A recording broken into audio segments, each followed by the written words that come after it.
Madam Speaker, the Honourable Prime Minister, Minister for Economy, Cabinet Ministers, Leader of Opposition, Assistant Ministers and Ministers of Members of the Parliament, worldwide listeners and those watching this program. Good evening to everyone. Madam Speaker, firstly let me express my sincere thanks to the Honourable Minister for Economy and his team for drawing up this budget, which is aimed at helping the country and each individual to develop. Congratulations on the job well done. Madam Speaker, I would like to thank the Almighty God for protecting and keeping us healthy and for enabling us to participate in this parliamentary budget debate, which has touched and motivated the hearts of over 99% of Fijian families. The theme, families. Madam Speaker, Aristotle, the father of political science, said, and I quote, that a state is a union of families and villages, unquote. Family is the basic unit of the society, which is the foundation of the state itself. Happy families create a healthy society, and healthy society is a prerequisite for a strong political order in a democratic society. The role of women cannot be overemphasized. Women have been playing leading roles in shaping our nation. They have contributed positively to the progress of humanity. We salute all the women for the work they have done, and wherever they are serving, either in the government, private sector, operating their own businesses, working as housewives, politicians, or as an ordinary citizen of this country. I appeal to all young and old to respect the women. All forms of discrimination and abuse have to be stopped immediately, and we all have to act on this together. It is very important for all of us to take care of our health, as every country needs healthy and productive citizens. The healthy budget. Madam Speaker, it is noted that this year's budget continues to build on previous year's efforts in a number of other areas, including income support for low and middle income earners and the pensioners, further investments in human resources, environmental initiatives, and infrastructure developments. The Honourable Minister for Economy has clearly explained how our money has been spent. What are our priorities? What are we facing as our challenges? He has very clearly explained Fiji's debt situation and the mode of payment and so forth. By July 2017, Fiji's debt stood at 4.7 billion. The debt to GDP ratio has been decreasing in the last 15 years. Madam Speaker, as the Deputy Chief Scout of Fiji, I would like to say bravo and thank you to the Honourable Minister for Economy for bringing back Scouts in the schools of Fiji. Madam Speaker, one of the wisdom quotes that I wish to share is, heart is not a basket for keeping tension and sadness. It is a golden box for keeping roses of happiness and sweet memories. The future is not a gift, but an achievement. Those Fijians who will use the budget initiatives wisely will become wealthier, happier, and healthier. Imagine if you got what you wanted every time. There will be no struggle, there will be no hard work, there will be no challenges, and no hard work would be required. And some people would say that would be great. But here I would say, no, no, no. That would make you weak. When something hard comes up in your life, you wouldn't know how to handle that because you have never gone through that, and that would weaken you. This budget is strengthening everyone, provided you do a little bit of struggle and make your life. You cannot develop strength without resistance, without challenge, and without struggle. It is said, pain is your friend, if you don't have failures, if you don't have struggles, if you don't have disappointments, if you do not have strength, no courage and no compassion, then how can you survive? This is what this budget is trying to instill in all the Fijians of this country. God gave you this life because you were strong enough to live it that way. You were given pain because you were strong enough to handle it. You were strong enough to drive it, to thrive it, to inspire others through, and the strength to do it. Whatever is left has been given to you through this budget. You name it, and it is there, whether it's education, infrastructure, agriculture, health, housing, scholarship, and it goes on. The list is so big. This budget has provided several initiatives and the funds. Now it is in your hands and the hands of every Fijian to grow, and grow. While we all know that you cannot plant a seed today, and expect it to become a flower overnight. Madam Speaker, this budget is the tree of the Fiji Fest. This budget is the tree of the Fiji Fest, whose fruit will not be enjoyed only by us, but by our children and their children. Nelson Henderson said, and I quote, "The true meaning of life is to plant trees under whose shade you do not expect to sit." We are planting these trees now, and it won't be blown away. It won't be blown away by any cyclone unless opposition chops it down.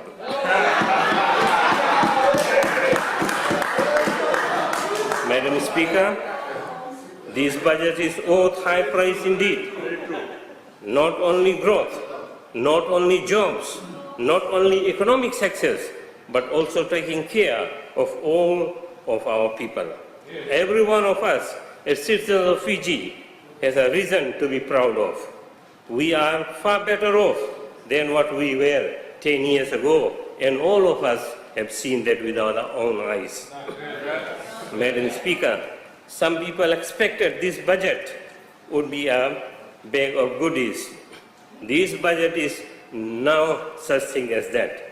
This budget is meant to be a toolbox full of equipment that the people need to build our nation together.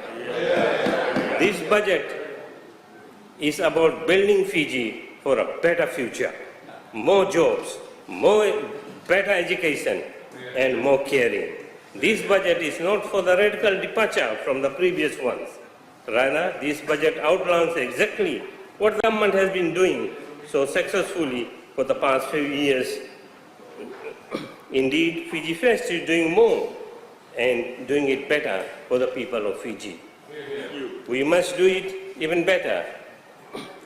That's what the budget is about. Madam Speaker, when we look at the achievements over the past 10 years, we can see that our people have come too far to turn back now. Fiji Fest, in its duty today, is expanding the economy. Reports where we stand today on our jobs, on the growth, on inflation, on revenues, and fiscal conditions.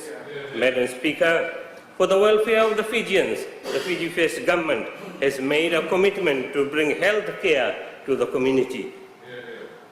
All too often, the old system had our people forming long lines to access health care.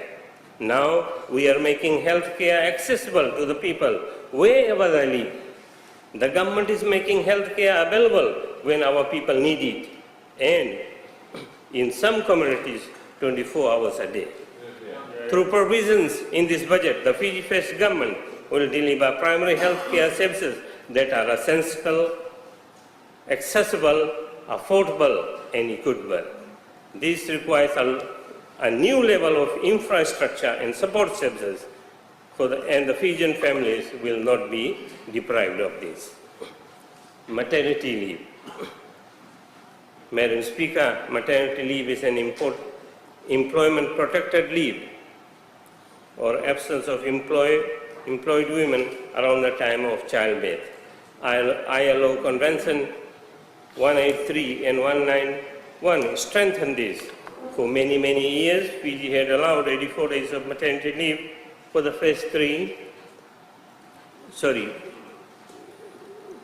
For many years, Fiji had allowed 84 days of maternity leave. Later on, it was changed to allow with full pay for the first 3 deliveries and later on with half pay. I congratulate the Fiji government for extending this leave from 84 to 98 days. This is what Mother Teresa had to say about the women, which I want to share with the women of this country and those who are in this house. And I quote, "If your eyes are positive, you will love the world.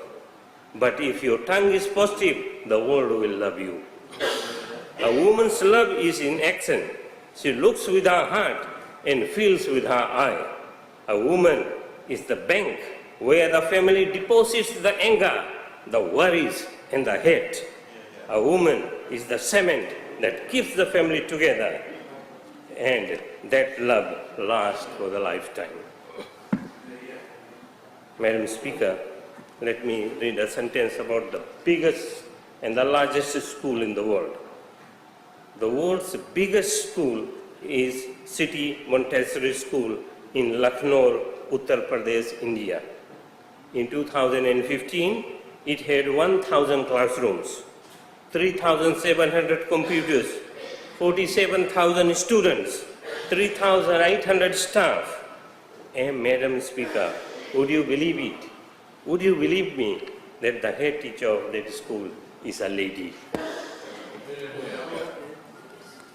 Paternity leave. Paternity leave is generally a short period of leave for the father immediately after childbirth in order to take care of the infant and assist the mother.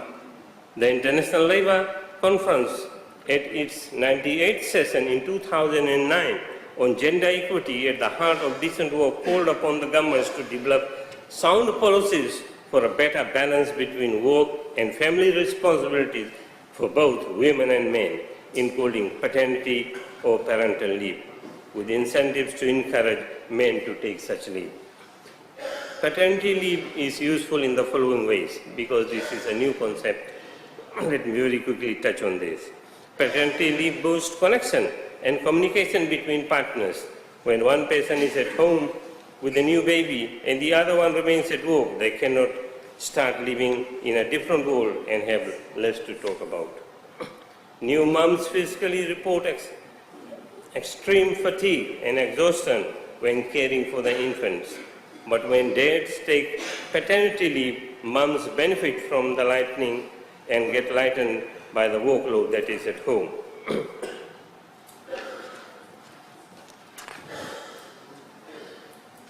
This leave also benefits the employer and the career. Research indicates that companies who provide parental love as well as more flexible overall have more loyal employers, better staff retention, and high productivity levels. It enables dads to love being dads. Multiple studies report that missing time that could be spent with infants, babies, and children has an adverse effect on the dads who regret not enjoying those valuable moments. However, when men are able to spend time with their infants, they felt overall well-being, satisfied, and fulfilled.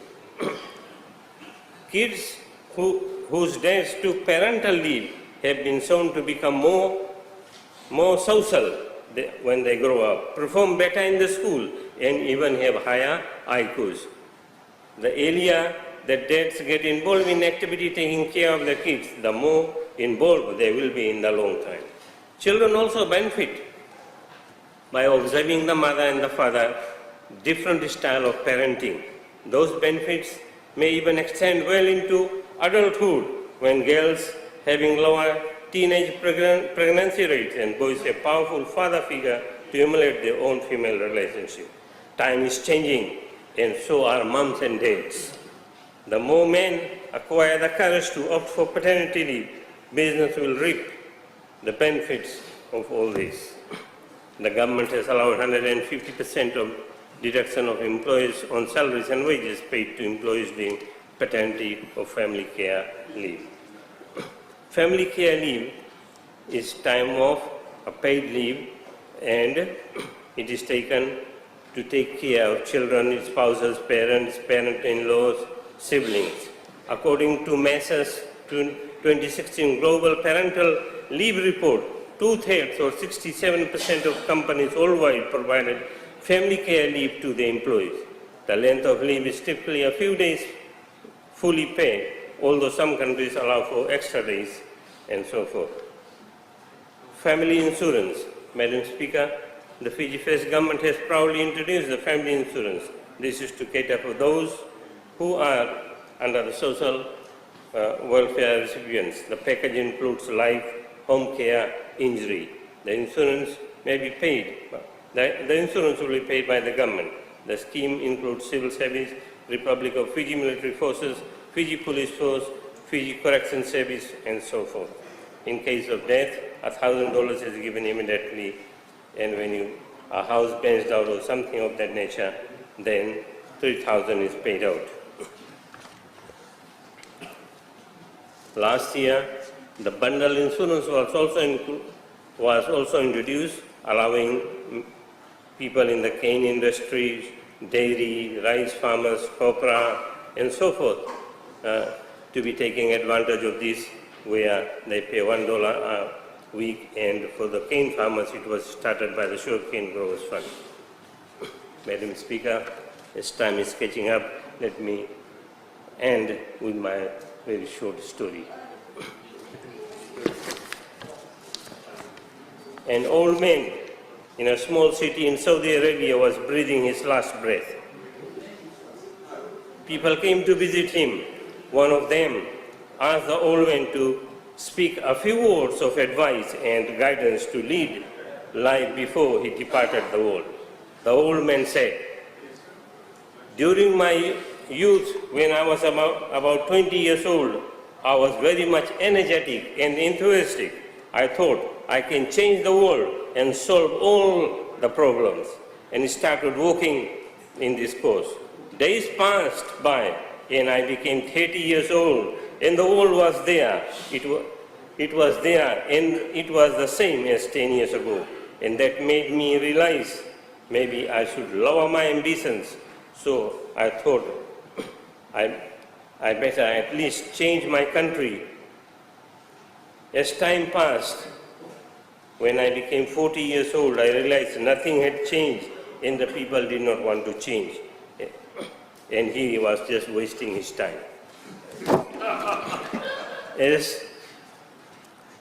So I decided to further lower my ambition so that I could change the people in my city.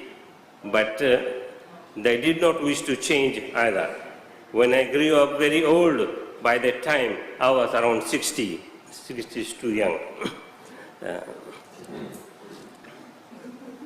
At that age, and he thought that he should change his family. Although it was an easy task, but it was very difficult to do. On my deathbed, now I realize that I have worked on trying to change the whole world, but I have been unsuccessful. I have not been able to change my family, my country, and so on. So I decided that at the death table, if I had changed my own self, I would have changed the whole world. Madam Speaker, don't put problems on your head. Don't put problems on your head. The weight may crush you. Mine, I have lost the hair. Instead, put them under your feet so that you can use them as a platform to climb to new horizons. All the strategies stated in the budget will help you to achieve that. Madam Speaker, I would like to express my sincere gratitude to the Honourable Prime Minister and the Minister for Economy for introducing such a powerful family budget, bringing about happiness, joy, retraining, upgrading of skills, health benefits, stronger home purchasing powers, agricultural development, salary upgrade on performance, and so forth. May the God richly bless this country and all of us. Thank you very much.